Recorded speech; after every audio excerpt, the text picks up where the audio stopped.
آپ علیہ السلام اللہ تبارک و تعالیٰ کے برگزیدہ نبی تھے اور حضرت داؤد علیہ السلام کے بیٹے تھے۔ حضرت داؤد علیہ السلام کی طرح اللہ تبارک و تعالیٰ نے حضرت سلیمان علیہ السلام کو بھی بہت سے معجزات عطا کر رکھے تھے۔ آپ جانوروں کی بولیاں سمجھ لیتے تھے، ہوا پر آپ کا قابو تھا۔ آپ علیہ السلام کی سب سے بڑی خصوصیت یہ تھی کہ آپ کی حکومت صرف انسانوں پر نہیں بلکہ جن بھی آپ کے تابع تھے۔ حضرت سلیمان علیہ السلام نے جب دیکھا کہ اللہ نے ان کے لیے دنیا کو وسیع کر دیا اور دنیا ان کے ہاتھ میں ہوگی تو کہنے لگے، اے میرے معبود، اگر مجھے اجازت دیں کہ میں تیری تمام مخلوق کو پورے سال کھلاؤں تو بہتر ہوتا۔ اللہ تعالیٰ نے ان کے پاس وحی بھیجی کہ تو اس پر ہرگز قدرت نہیں رکھتا۔ پھر درخواست کی، یا الہی صرف ایک ہفتہ۔ پھر جواب ملا، تو اس پر بھی قدرت نہیں رکھتا۔ پھر درخواست کی، یا الہی ایک دن، فرمایا اس کی بھی قدرت نہیں رکھتا۔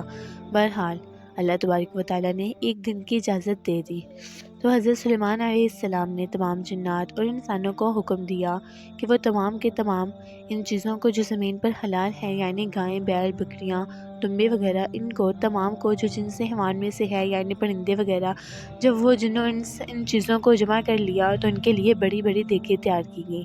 پھر ان جانوروں کو ذبح کیا گیا اور ان کو پکایا گیا اور ہوا کو حکم دیا گیا کہ کھانے پر چلیں تاکہ خراب نہ ہو۔ پھر کھانوں کو جنگل میں پھیلا دیا گیا۔ ان کا طول 1 مہینے کی مسافت کے برابر تھا اور اس کا عرض بھی اتنا ہی تھا۔ پھر اللہ تبارک و تعالیٰ نے حضرت سلیمان علیہ السلام کے پاس وحی بھیجی، اے سلیمان، تو مخلوقات میں سے کس سے دعوت شروع کرے گا؟ حضرت سلیمان علیہ السلام نے فرمایا کہ میں دریا کے جانوروں سے شروع کروں گا۔ اللہ تعالیٰ نے بحر محیط کی ایک مچھلی کو حکم دیا کہ وہ سلیمان علیہ السلام کی ضیافت میں سے کھائے۔ چنانچہ اس مچھلی نے سر اٹھایا اور کہا، اے سلیمان علیہ السلام، میں نے سنا ہے کہ تو نے ضیافت کا دروازہ کھول دیا ہے اور میری ضیافت تو کرے گا۔ حضرت سلیمان علیہ السلام نے فرمایا، لے اور کھانا شروع کر۔ چنانچہ وہ مچھلی آگے بڑھی اور دسترخوان کے شروع سے کھانے لگی۔ مچھلی نے اس قدر کھایا کہ ایک ہی دفعہ میں سارا کھانا صاف کر دیا۔ اس مچھلی نے پھر آواز لگائی، اے سلیمان، مجھے کھانا کھلاؤ، مجھے میری بھوک مٹاؤ۔ حضرت سلیمان علیہ السلام نے فرمایا، تو سارا کھا گئی ہے اور اب بھی تیرا پیٹ نہیں بھرا؟ تو مچھلی نے کہا، اسی طرح میزبان کا جواب ہوتا ہے اپنے مہمان کے لیے۔ اے سلیمان علیہ السلام، اب خوب جان لیجئے کہ میرے لیے ہر روز اس طرح جتنا تو نے پکایا دن میں 3 مرتبہ متعین ہے، اور آج میرے کھانے کے روکنے کا سبب تو بنا ہے۔ تو نے میرے کھانے میں کمی کر دی ہے۔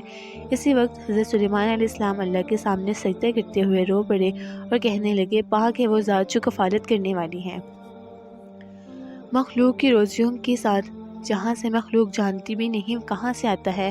واقعے کا سبق، بے شک ہمارا رزق صرف اور صرف اللہ کے لیے، چنانچہ ہمیں صرف رزق اسی سے مانگنا چاہیے اور کبھی اپنے مال و دولت اور زراعت و سرعت کے بل بوتے پر انسانوں پر غور نہیں کرنا چاہیے۔